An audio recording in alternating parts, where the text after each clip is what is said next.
I've been going through a bit of a struggle over the last year with one of our children. He was in an environment at school, even though it's a fantastic school, but it was an environment that suited him. He felt like a sense of helplessness. As we know, the education system here in the UK is quite demanding and pushy and requires a lot of homework.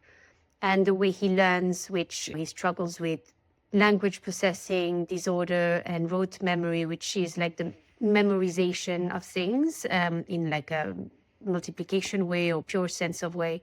And so when we had him assessed, there was a very clear evidence that unfortunately the system he was in, and despite how fantastic the school is and supportive the school is not equipped to help his learning style. So I've been on a journey to research, and we finally found a school that was teaching differently, although very academic, but had a real focus on the child over the activities that are outside or the testing. They were more focusing on creating a pace that's sustainable for each children. And they can afford it, they can do it because their classes are smaller, they've got a lot of teachers, it's a smaller structure, they focus less on outside activities or excursions and stuff like that. So then, like you can't really have it all. And I just wanted to say that change was transformational for him. It's like having a different child. And I see the evolution over the months, and it's only been 2.5 months. I know he will have challenges. There will be things that he dislikes, but the way he interacts with his peers, the way he interacts with his siblings, he used to be very unkind most of the time. Now it's more of an exception, luckily.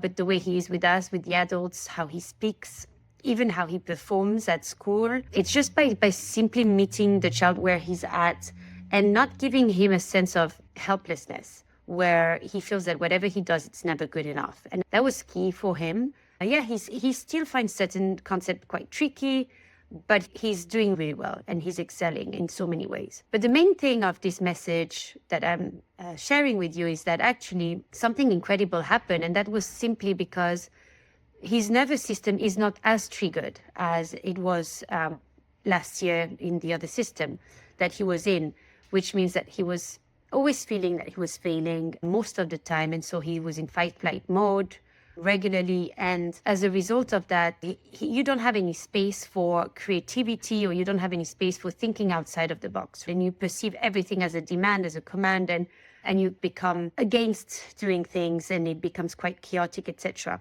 But as an example, he has a tennis teacher that I wasn't that fond of because he kept teasing him. He kept not really understanding the way Eli enjoys being taught, which after all the demands he was getting from school, he just didn't want to get any demands from tennis. That weekend, I took him to tennis and he said to me, "Mama, I don't want to be taught by this teacher anymore because he just doesn't understand how my brain works. He just doesn't get that I don't like to be teased and I just like to be encouraged and stuff like that." And you know what? I'm very grateful for all of this because first of all, thanks to this teacher, he's also understanding the difference. I'm not like he cannot just be exposed to teachers that will understand him.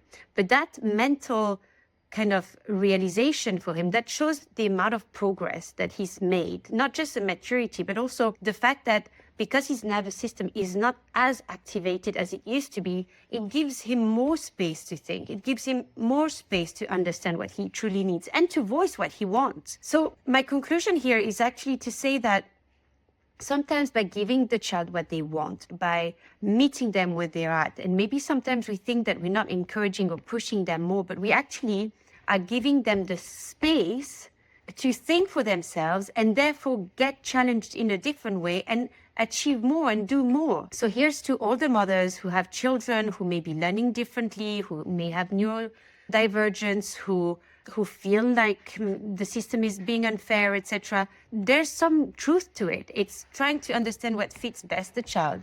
The environment is not just the environment at school, it's also the environment at home. What else can be changed at home? What else can be changed at school? It took us years to get there, and it's not over. There'll be moments where things are going to be difficult, but at least we are not in that state of helplessness and hopelessness, where we thought that there was something wrong with our child and not something wrong with the environment. Not every environment is good for every children.